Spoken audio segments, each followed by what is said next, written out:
Mhm. If we are hard on our people inside the church Mhm. and expel them when they fall into sin, would Mhm. it not encourage to hide their sins?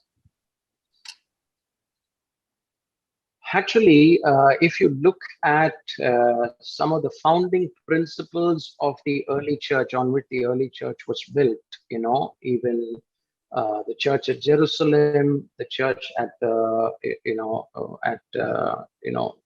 ends of the world, as it were, we understand that the leaders of that particular time, remember Ananias and Sapphira? What happened? The moment Ananias and Sapphira were punished by God, and it was Peter that pronounced the verdict, a great fear fell upon the people.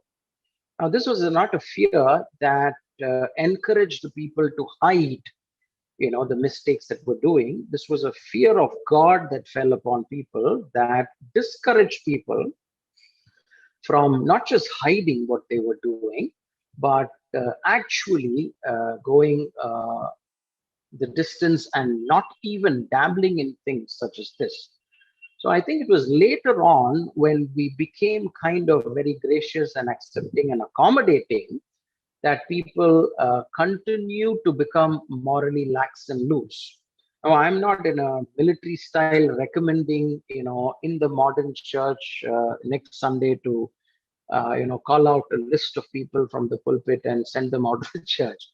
But if you are in a church leadership position and you know that a particular member, okay, is blatantly doing something that is absolutely contrary to the person and nature of Christ, and he continues to do that, and we continue to look the other way and not call a spade, that is when that particular person who continues to do that will become even more blatant and audacious in what he's doing, and will not have any moral qualms about doing it. And second, the others that are observing our inaction on this particular member would get encouraged perhaps later on, if they fall into a similar temptation or ways, to continue to do that.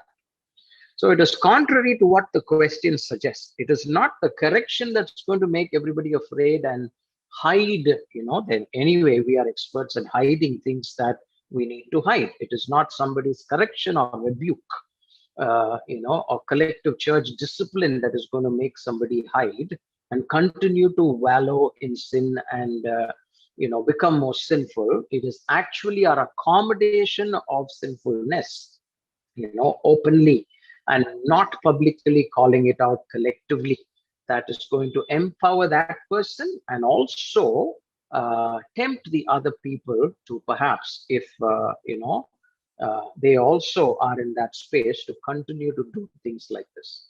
So that's my thinking. And I think the Bible records how godly leaders that were entrusted with the responsibilities of the church called things out for what they were, and that takes a lot of courage. They immediately lose popularity and they receive flack for it.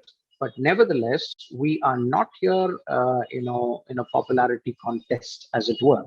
Okay, and we don't have to get everybody's applause and be the most popular pastor or leader that is around. We are here to honor Christ, and we are here to raise and cleanse the body of Christ, including ourselves, very much an integral part of it, so that Christ's name will not be defiled and ridiculed and mocked by the world on the outside as hypocritical.